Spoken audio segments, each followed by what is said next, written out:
of independence come to be. From 1765 through 1774, Great Britain imposed the following acts on the colonies: Stamp Act, Quartering Act, Townshend Acts, Revenue Act, Intolerable Acts. The British used military force to enforce these acts. The colonists had enough and rebelled. The first major battle of the Revolutionary War was in 1775 at Lexington and Concord. In 1861, Henry Wadsworth Longfellow wrote the poem Paul Revere's Ride, which romanticizes the famous ride of Paul Revere to warn the colonists of approaching British troops.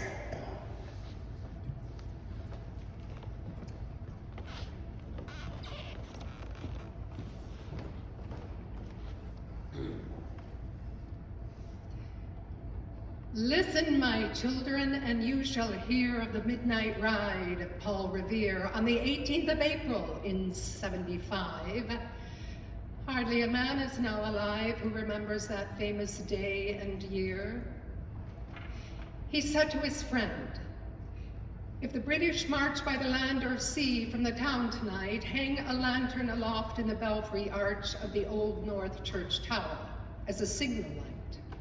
1, if by land, 2, if by sea, and I on the opposite shore will be ready to ride and spread the alarm through every Middlesex village and farm for the country folk to be up and to arm."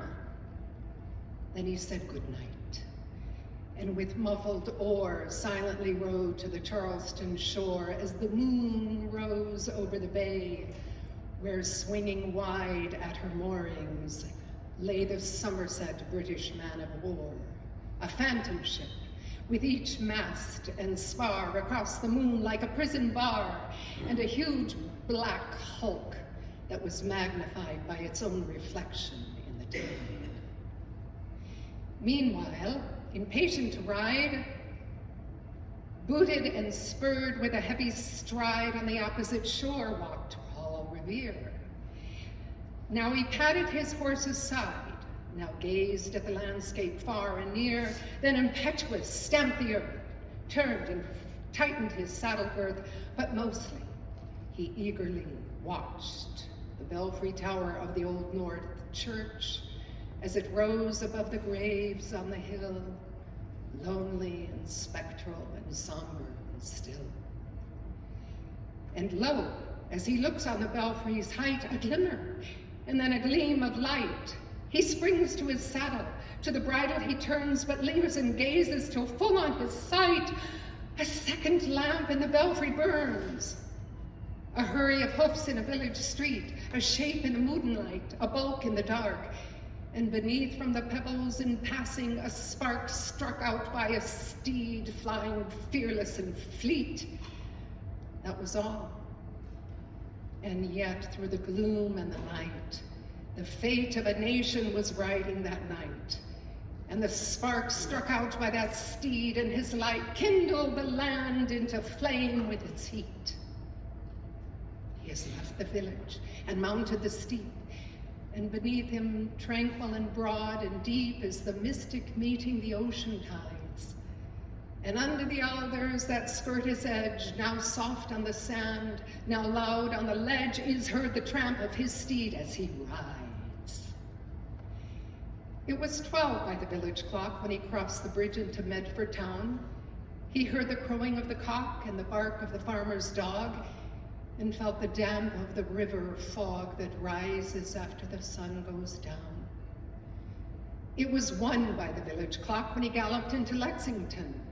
He saw the gilded weathercock swim in the moonlight as he passed, and the meeting house windows, black and bare, gaze at him with a spectral glare, as if they already stood aghast at the bloody work they would look upon.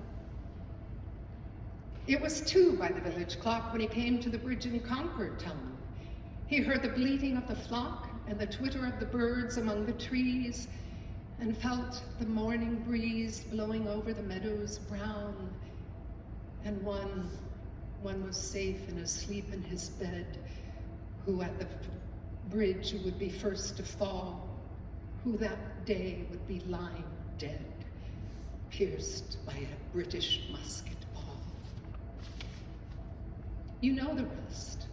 In the books you've read, how the British regulars fired and fled, how the farmers gave them ball for ball from behind each fence and farmyard wall, chasing the redcoats down the lane, then crossing the fields to emerge again under the trees at the turn of the road, and only pausing to fire and load.